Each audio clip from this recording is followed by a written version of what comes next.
Olá, do 109º dia de leitura bíblica, hoje é 28 de julho de 2026.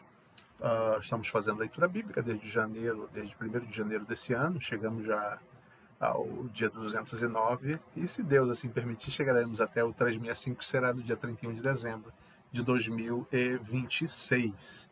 E caso você tenha chegado nesse vídeo aqui, se quiser acompanhar toda a leitura, é só dar uma olhada nos nossos vídeos anteriores, desde o dia 1º, e chegar até essa leitura e nos acompanhar, se possível, até o final dessa leitura em 31 de dezembro.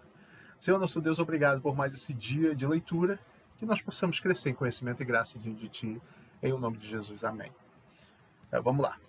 Hoje vamos ler os capítulos 9 até o 12 de Eclesiastes, finalizando já o livro de Eclesiastes, ou O Pregador. Capítulo 9. Tudo acontece igualmente com todos. Tenho refletido sobre as coisas, sobre todas estas coisas, para chegar à seguinte conclusão: os justos e os sábios, com os seus feitos, estão nas mãos de Deus. E, se o amor ou se o ódio está à sua espera, isso ninguém sabe. Ninguém sabe o que vai acontecer. Tudo acontece igualmente com todos. O mesmo acontece com o justo e com o ímpio, e com o bom e com o mal, com o puro e com o impuro, com o que oferece sacrifícios e com o que não os oferece, com o bom e com o pecador, tanto como o que faz juramento como o que aquele que tem medo de fazê-lo. Este é o mal que há em tudo que se faz debaixo do sol. A mesma coisa acontece com todos. Também o coração das pessoas está cheio de maldade, está cheio de loucura enquanto elas vivem, depois rumo aos mortos. Para aquele que está entre os vivos, a esperança, porque mais vale um cão vivo do que um leão morto. Porque os vivos sabem que vão morrer, mas os mortos não sabem nada e não têm nenhuma recompensa a receber, porque a memória deles jaz no esquecimento. O amor, o ódio, a inveja, para eles já não existem mais, eles estão afastados para sempre de tudo o que se faz debaixo do sol. Portanto, vá e coma com alegria o seu pão e beba com prazer o seu vinho, pois Deus já se agradou do que você faz.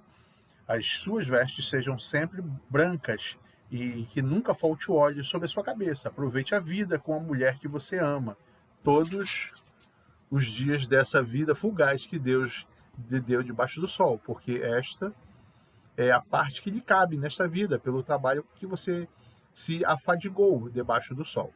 Tudo que vier às suas mãos para fazer, faça-o conforme as suas forças, porque na sepultura, que é para onde você vai, não há obra, nem projetos, nem conhecimento, nem sabedoria alguma. Trabalho sem recompensa. Vi ainda debaixo do sol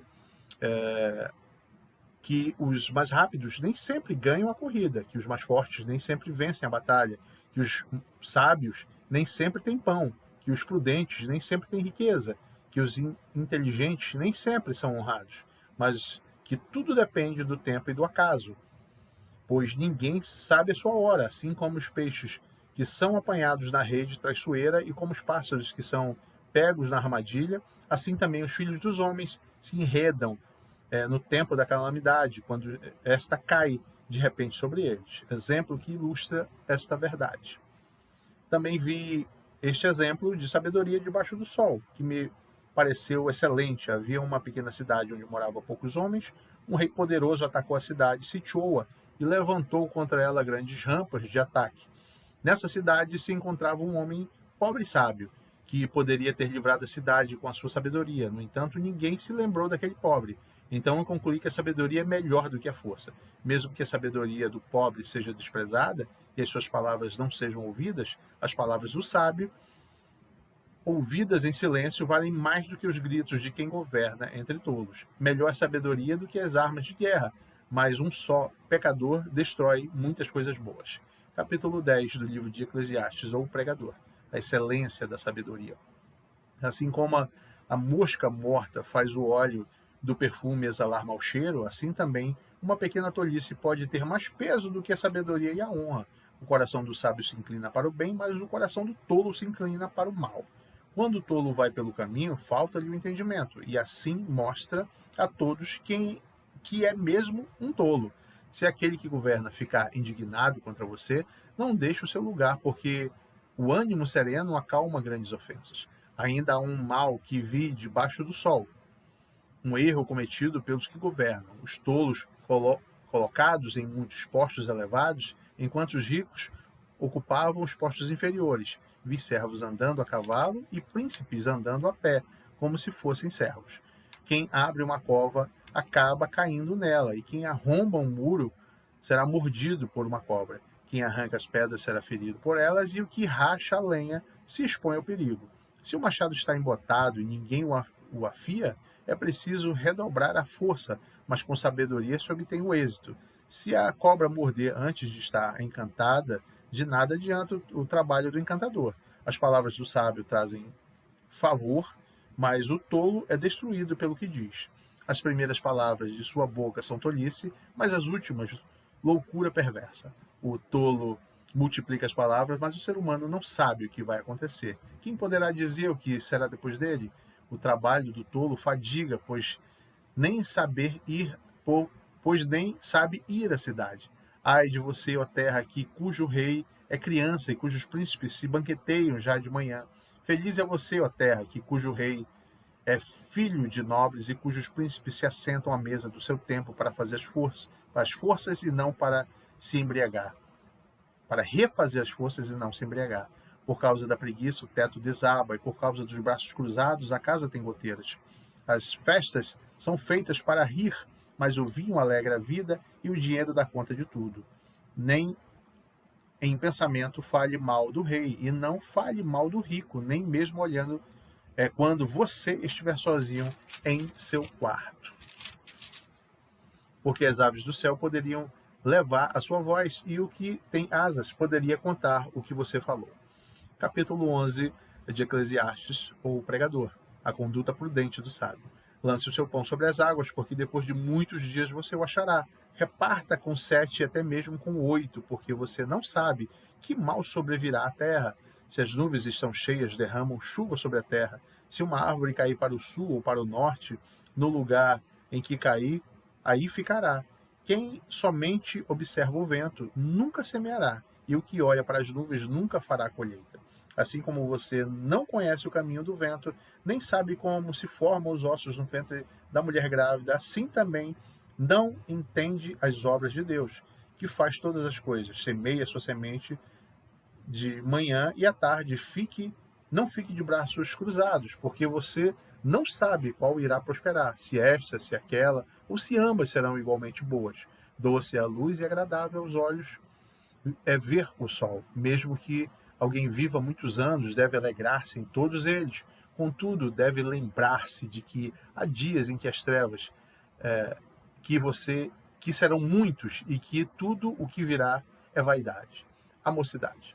Alegre-se, jovem, na sua mocidade, e que o seu coração lhe dê muita alegria nos dias da sua juventude. Ande nos caminhos que satisfazem o seu coração e agradam os seus olhos. Saiba, porém, que todas essas coisas Deus lhe pedirá contas. Afaste do seu coração a mágoa, remova do seu corpo a dor, porque a juventude e a primavera da vida são vaidade. Capítulo 12 de Eclesiastes, ou Pregador, último capítulo do livro. E depois, amanhã, começaremos cantares, ou cânticos. E lá no capítulo 7 tem o que eu pedi a Deus como mulher. Até lá a gente chega lá para ler. Capítulo 12 de Cantares, de Eclesiastes, desculpa, eu estou já querendo chegar logo em Cantares. De Eclesiastes, o último capítulo do livro. A velhice. Lembre-se do seu Criador nos dias da sua mocidade, antes que venham os dias maus, e chegue os anos em que você dirá, não tenho neles prazer. Lembre-se do seu Criador antes que se escureçam o sol e a lua, e as estrelas e as nuvens voltem depois da chuva. Lembre-se dele antes do dia em que tremerem os guardas da casa e os seus braços, e se curvem os homens que no passado eram fortes, e que eram fortes as suas pernas, e cessarem os moedores da sua boca, caírem os dentes. já serem poucos e se escurecerem os que olham pelas janelas dos seus olhos. Faça isso antes que as portas da rua se fechem e o ruído das pedras do moinho se torne difícil de ouvir. Quando você se levantar a voz das aves e todas as harmonias, filhas da música, começarem a desaparecer, quando você tiver medo do que é alto e se espantar no caminho, quando florescer como a amendoeira e o gafanhoto lhe for um peso, e quando você perder o apetite, porque o ser humano vai à morada eterna. Os pranteadores andarão rodeando pela praça. Lembre-se do seu Criador antes que se rompa o fio de prata e se despedace o copo de ouro e se quebre o cântaro junto à fonte e se desfaça a roda junto ao poço. E o pó volte à terra de onde veio e o espírito volte a Deus que o deu. Vaidade de vaidade, diz o pregador. Tudo é vaidade. Conclusão. O pregador, além de sábio, ainda ensinou ao povo conhecimento e atentando e examinando compôs muitos provérbios. O pregador procurou achar palavras agradáveis e escrever com retidão as palavras de verdade. As palavras dos sábios são como aguilhões e as coleções de sentença como pregos bem fixados. Elas provêm de um único pastor. Além do mais, meu filho, leve em conta o seguinte: não há limite para fazer livros e muito estudar é enfado da carne.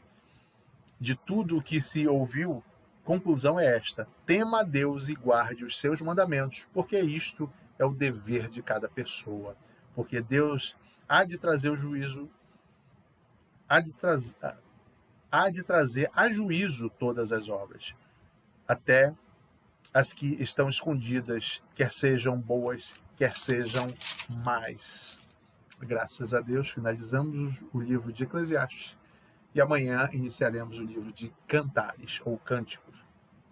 Senhor, muito obrigado por mais essa oportunidade que tu nos desse de lermos a tua palavra, de crescermos em conhecimento e graça, de guardarmos essa palavra nos nossos corações. Em nome de Jesus, amém. Como sempre pedimos, se possível, se inscreva no canal, se não for inscrito. Curta, comente, compartilhe para que o algoritmo entenda que há relevância nesse material e apresente a outras pessoas. E como pedimos sempre, que a graça do Senhor Jesus, o amor de Deus e as consolações do Espírito Santo estejam sobre as nossas vidas, em nome de Jesus.